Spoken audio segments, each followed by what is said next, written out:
Salut à tous et bienvenue sur votre chaîne 4L Vomokun. Aujourd'hui, on va s'occuper d'une pièce critique pour la sécurité de la 4L. On va toucher à la direction. Notamment, aujourd'hui, on va toucher donc à la crémaillère de direction. Alors, on va pas faire énormément de choses sur la crémaillère, enfin même sur la crémaillère en elle-même, on va quasiment rien faire. Mais on va regarder comment c'est fait, on va quand même changer quelques pièces qui sont dessus. On va regarder qu'est-ce qu'il faut vérifier sur une crémaillère. Enfin, selon moi, qu'est-ce qu'il faut vérifier.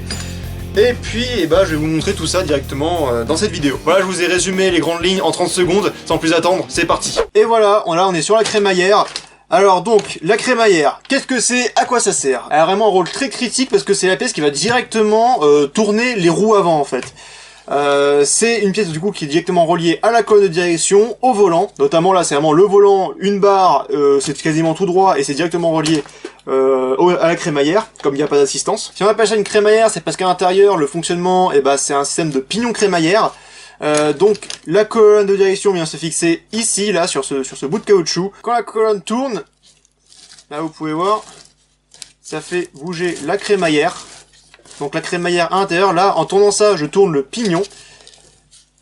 Et donc en tournant le pignon, je fais bouger la crémaillère qui est à l'intérieur. Et en faisant bouger la crémaillère, je fais bouger mes rotules, et les rotules ensuite vient donc directement faire tourner les roues. Donc la crémaillère, c'est une pièce qui est fixée directement au châssis, notamment si vous faites des rallye raids dans le 4L, vérifiez bien régulièrement la fixation de la crémaillère, avec les vibrations elles ont tendance parfois à se desserrer, donc faites attention à ça. Donc on a la crémaillère, et au bout, on a deux rotules pour chaque roue. Celle qui est la plus visible, c'est la rotule de direction, simplement, on appelle ça la rotule de direction. C'est la rotule externe de direction. Et on a ce qu'on appelle la rotule axiale ou la biellette axiale, donc elle commence là et elle va jusqu'ici. Et donc c'est donc vous voyez un autre point de pivot qui permet donc de faire bouger les roues. Et on a ça de chaque côté. Pour protéger les rotules, on a des soufflets. Donc les soufflets, c'est le gros truc noir ici que vous voyez. C'est donc une pièce élastique qui est là pour s'adapter à comment les rotules sont sorties et pour protéger la rotule qui est à l'intérieur. Parce que donc dedans il y a une grosse rotule là, et donc ce soufflet là est prévu pour protéger la rotule. Et comme il y a également aussi un soufflet pour la rotule de direction, là le petit truc noir tout le tour ici, c'est un soufflet qui est là également pour protéger la rotule. Donc qu'est-ce qu'il y a à vérifier sur la crémaillère et les rotules? Donc on va aller donc de la colonne jusqu'aux roues. Donc on va commencer par là où vient se fixer la colonne.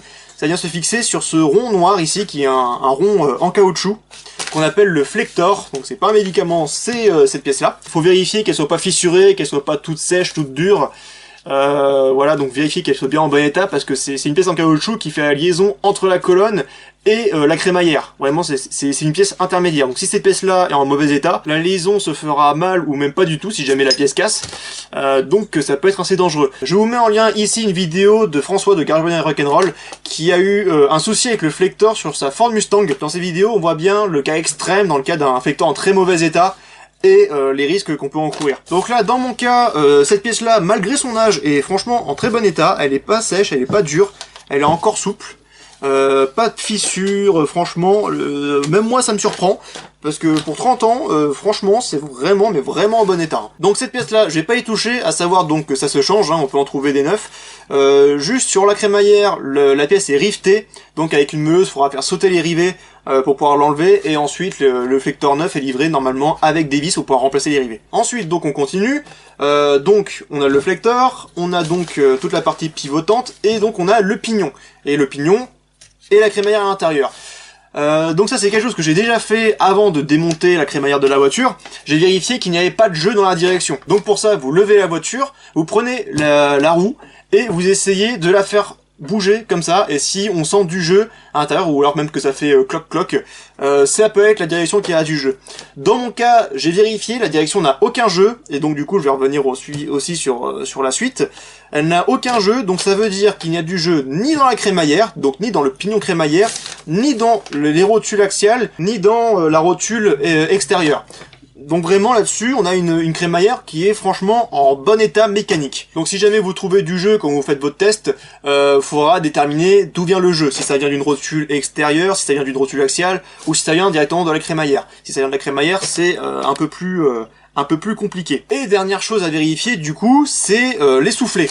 Donc que ce soit les soufflets des rotules ici, et les soufflets des rotules axiales. Donc les soufflets des rotules. Alors, par chance, ces soufflets-là sont en bon état. Quand c'est en mauvais état, on voit que c'est craqué généralement là sur le bord du soufflet ici. Donc par chance, moi, c'est en bon état. Et également vérifier le soufflet de la rotule axiale s'il n'est pas percé également. Et dans notre cas, ici, je vais montrer sur l'autre parce que c'est encore plus visible. Est-ce que vous voyez la belle ouverture, là je peux mettre mon doigt dedans.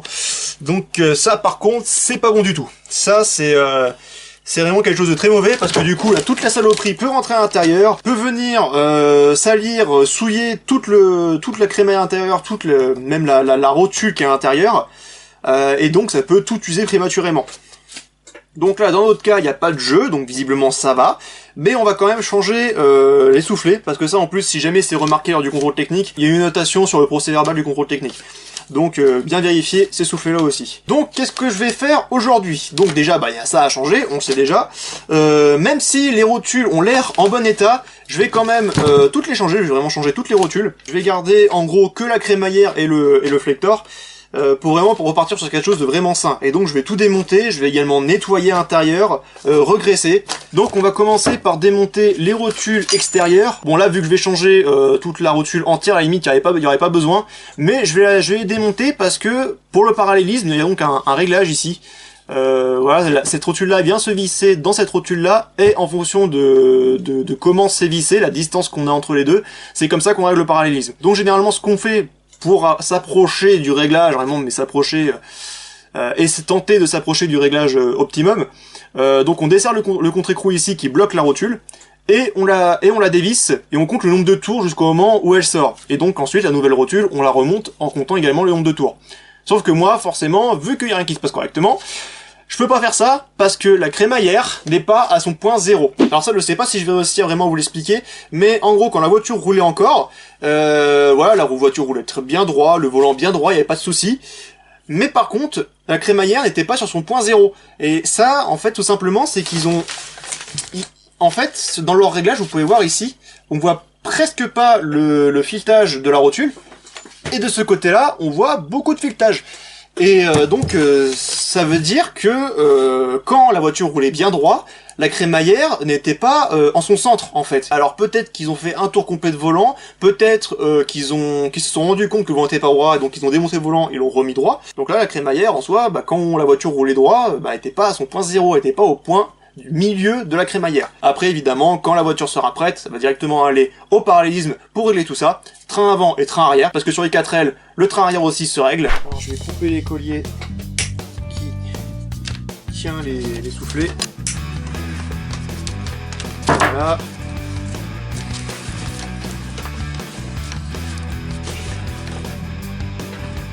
Hop. J'enlève le soufflet, enfin j'essaye de l'enlever.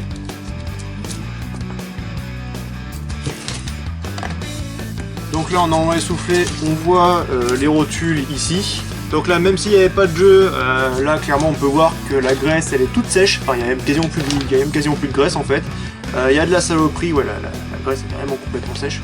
Il y a de la saloperie, enfin bref c'est tout crade, donc c'est quand même pas un mal de démonter tout ça. Même si ça sert à rien, je vais quand même démonter les rotules extérieures. Donc on tient ici la biellette et on enlève le contre-écrou.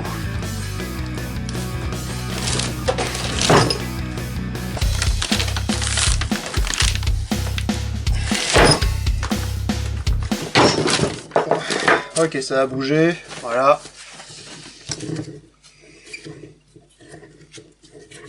Et donc en fait quand c'est dans la voiture, pour faire le parallélisme, ici la rotule ne bouge pas, enfin est bien toujours solidaire du porte-moyeu. On desserre le contre-écrou, et ensuite on vient tourner cette rotule là, sans que la caméra tourne, mais on vient tourner cette rotule là, pour pouvoir donc ajuster la distance entre les rotules.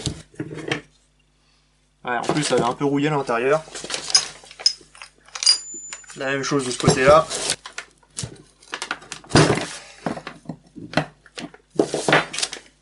Celle-là, elle est mieux venue. Donc là, on voit bien le problème. Hein. Là, vous voyez bien la différence entre les deux rotules. Combien celle-là était rentrée et combien celle-là était rentrée dans les rotules axiales. il y avait un bon souci quand même. Le soufflet, il dégage. Même l'autre, finalement, était percé. Il avait un trou à cet endroit-là. Voilà, maintenant il faut démonter donc la rotule axiale. Donc cette rotule là, donc comme je vous ai dit, là où il y a la rotule, c'est complètement sec, il n'y a plus de graisse. Donc même s'il n'y a pas de jeu, de toute façon, ça n'allait pas tarder à poser problème. Alors pour les enlever, ces rotules là, alors elles sont, voilà, c'est une rotule qui est vissée dans la crémaillère, hein, donc la partie ici vient se visser dans la tige de la crémaillère. Et habituellement, on a sur ce genre de rotule là, sur les voitures, habituellement on a donc une empreinte hexagonale pour qu'on puisse prendre avec une clé. Alors généralement il y a une clé spécifique qu'on vient mettre sur la rotule pour la dévisser. Sauf que là il n'y a même pas d'empreinte hexagonale. Mais c'est pas grave parce que j'ai un outil magique. L'outil qui vient de chez montillage.com. C'est un outil donc qui va me servir à démonter les rotules. Aussi probablement à les remonter, et ça sert aussi même à tout ce qui est écrou arrondi. Donc là c'est un grand modèle, il existe aussi un modèle plus petit qui permet de prendre des plus petits écrous, mais là du coup ça va se glisser ici, et donc pour dévisser ça va se coincer. À l'intérieur il y a un petit excentrique, voilà, qui vient se serrer sur l'écrou ou la vis à tenir, et donc plus on essaye de serrer ou de desserrer, et plus l'excentrique vient en appui contre la vis, et bah comme ça tient, et on peut démonter notre rotule. Par contre probablement qu'elle est bien serrée là, dans la crémaillère, donc je vais aller chercher un serre-joint pour pouvoir tenir la crémaillère comme il se doit. Dans cet outil on peut y mettre un cliquet, voilà.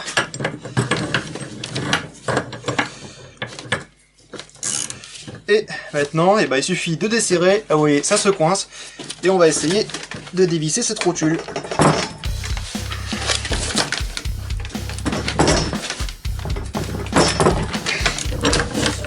Elle a commencé à bouger.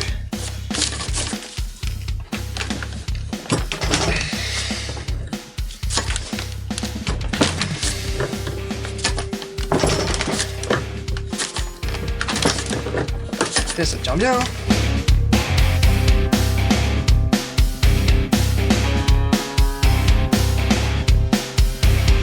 Voilà. C'est bon. Ça s'enlève. Nickel.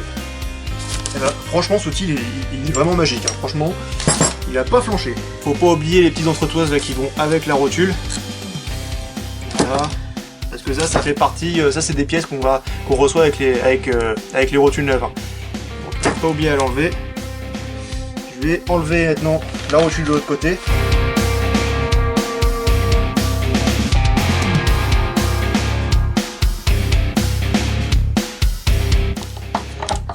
Voilà. Donc voilà notre crémaillère maintenant qui est nue.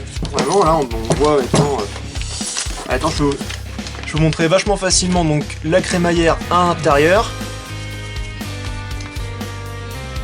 D'ailleurs la crémaillère là on voit il reste un peu de graisse dessus, mais la graisse qui est complètement souillée, complètement dégueu.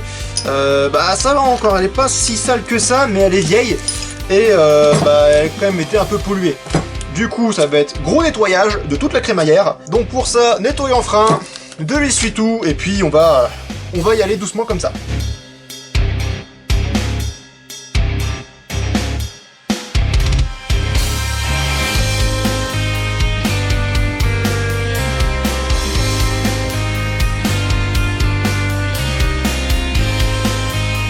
Voilà, la crémaillère, là, je l'ai bien dégraissée. Là, elle est vraiment quasiment sèche. Là, il y a quasiment plus de graisse dessus. Mais évidemment, c'est un élément mécanique. Hein, faut pas que ça fonctionne à sec, sinon la crémaillère va très très rapidement s'user. Du coup, il faut un graissage. Donc le graissage, et là, j'ai de la graisse de bonne qualité en pot. Et donc, maintenant, on va bourrer de graisse toute la crémaillère pour être sûr que tout soit bien lubrifié pour une nouvelle vie. Donc, alors il est important de bien graisser surtout les dents, mais pas que, hein, faut vraiment graisser l'ensemble de la crémaillère généreusement. Je vais faire travailler un peu la crémaillère. Voilà, je vais en mettre de l'autre côté. Wow, ça m'a ressorti plein de graisse. Ça m'a ressorti plein de vieilles graisses qui étaient coincées. Bon bah on va nettoyer. Hein. Après s'il reste un petit peu de vieille graisse, c'est pas grave. Hein. Le but c'est de renouveler le plus gros de la graisse. Comme quand on fait une vidange, hein, on renouvelle jamais 100% de l'huile. Mais au moins que ça reparte sur une lubrification de bonne qualité. Voilà. Là la crémaillère elle est bien graissée. Alors moi aussi, donc... je vais enlever mes gants. On va pouvoir commencer à remonter tout ce qui est rotule, soufflé, tout ça et terminer donc la restauration de la crémaillère. Même si bon la crémaillère en soi je la restaure pas vraiment. D'ailleurs la crémaillère, si jamais vous avez un souci avec votre crémaillère sur votre 4L, il existe des kits pour pouvoir refaire votre crémaillère, hein, donc pour pouvoir la remettre en état, pour éviter d'en acheter une autre. Ça peut être pas mal pour garder le maximum de pièces d'origine. Donc on va sortir les rotules neuves.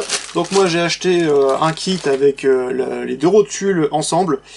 Alors je vais juste les séparer parce que sinon après on pourra pas passer le soufflet s'il y a la rotule extérieure. Donc cette rotule là va venir se visser ici avec des petites entretoises à mettre avant.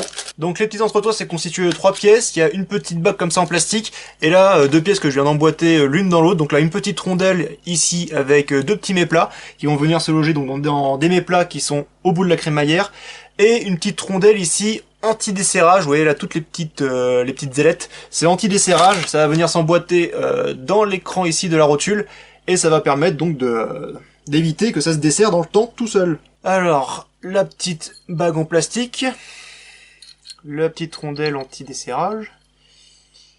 Là ça me paraît bizarre cette rondelle par contre.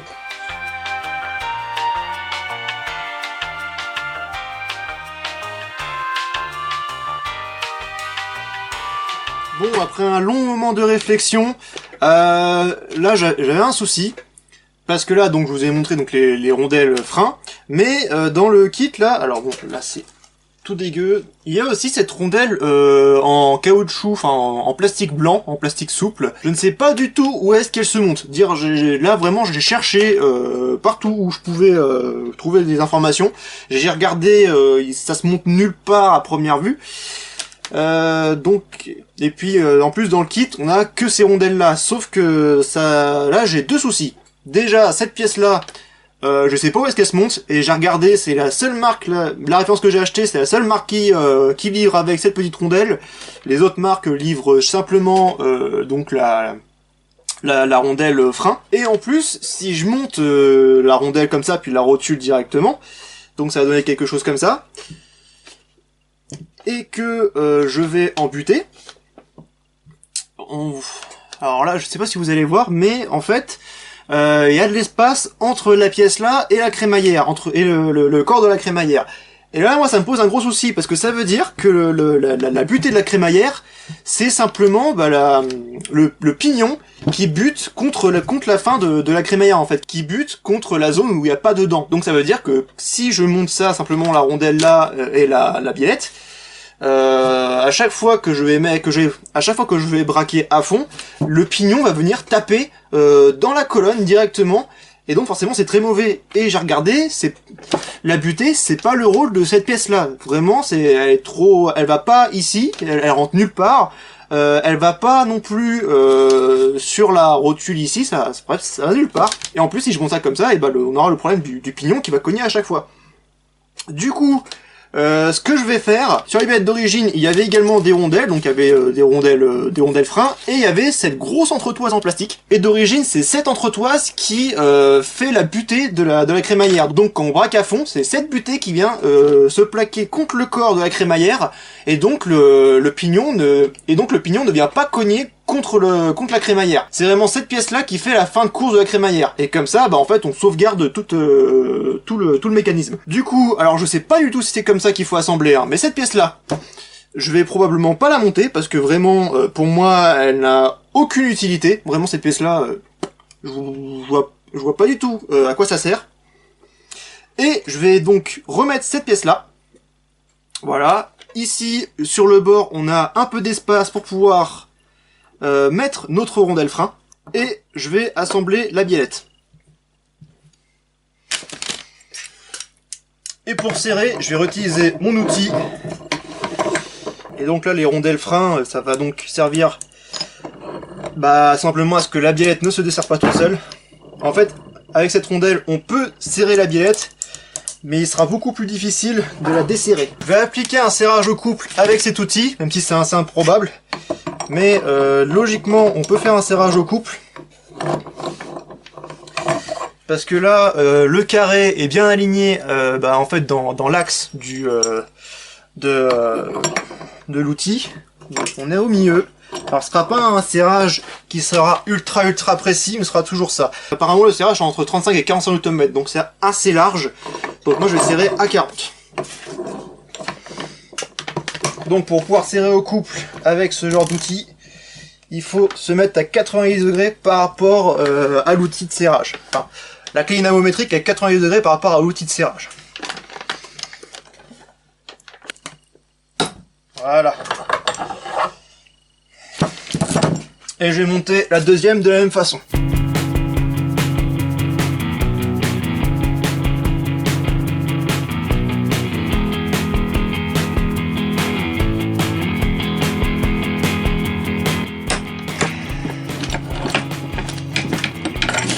Et voilà, les biellettes axiales sont assemblées. Et là du coup, on voit bien de chaque côté la butée. La butée, c'est bien la rondelle en plastique et pas le pignon de la crémaillère. Donc là, comme ça, moi je considère que c'est bien monté. Maintenant, avant de monter les rotules extérieures, on va monter les soufflets. Alors donc le soufflet neuf, il y a les petits rilsans pour pouvoir le fixer correctement. Et puis, il n'y a plus qu'à le glisser. Alors, je vais mettre un petit peu de graisse au niveau de l'entrée là, parce que sinon je vais galérer pour le mettre.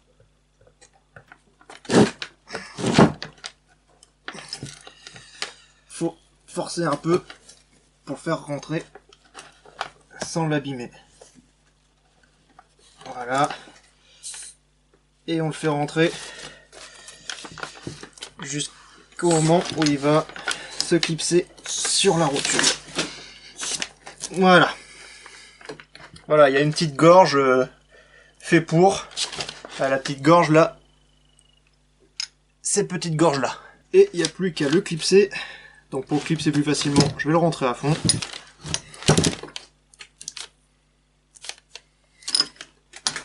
C'est toujours la dernière moitié qui est plus compliquée à mettre. Et...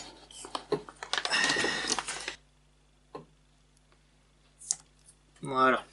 Je vais mettre le petit rilsan ici, là. Donc il y a un rilsan de chaque côté qui va venir correctement fixer le soufflet en place.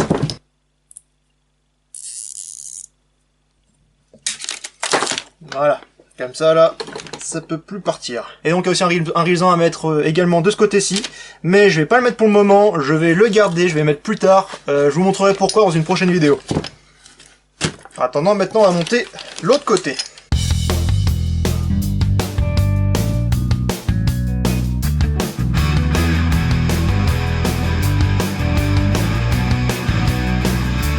Bon bah maintenant il n'y a plus qu'à remonter les rotules extérieures. Alors pour les remonter, avant, pour pas que ça grippe, je vais appliquer un peu de graisse sur le filetage ici, en début de filetage, et il n'y a plus qu'à visser ça dans la crémaillère.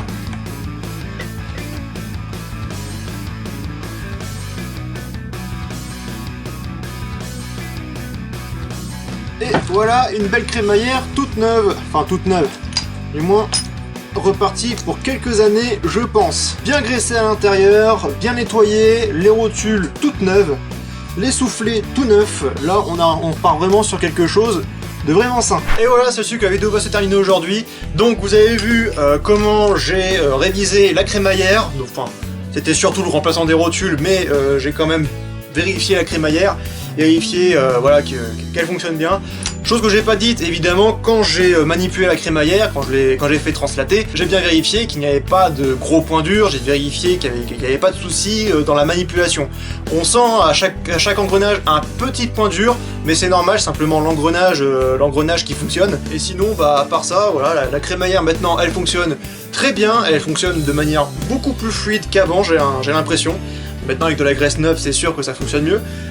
Voilà, donc avec des rotules neuves, des soufflets neufs, c'est très important les soufflets. Maintenant, on devrait retrouver une direction précise, fluide. Donc juste pour le remplacement des rotules axiales, faites bien attention à cette histoire de butée. Selon moi, c'est quand même relativement important que ce soit bien la grosse rondelle qui fasse la butée. Donc regardez dans le kit de rotules que vous allez acheter, s'il y a bien cette rondelle là. Moi j'en ai pas vu, donc je pense qu'il faut réutiliser l'ancienne. Donc voilà, j'espère que cette vidéo vous a plu, j'espère qu'elle vous sera utile si vous devez faire la même opération que moi. Si vous avez apprécié cette vidéo, vous pouvez nous aider en faisant un petit don sur Tipeee, le lien qui s'affiche juste ici. En attendant, si vous êtes également en train de restaurer un véhicule, je vous souhaite évidemment bon courage. Moi je vous donne rendez-vous pour la suite, et à la prochaine.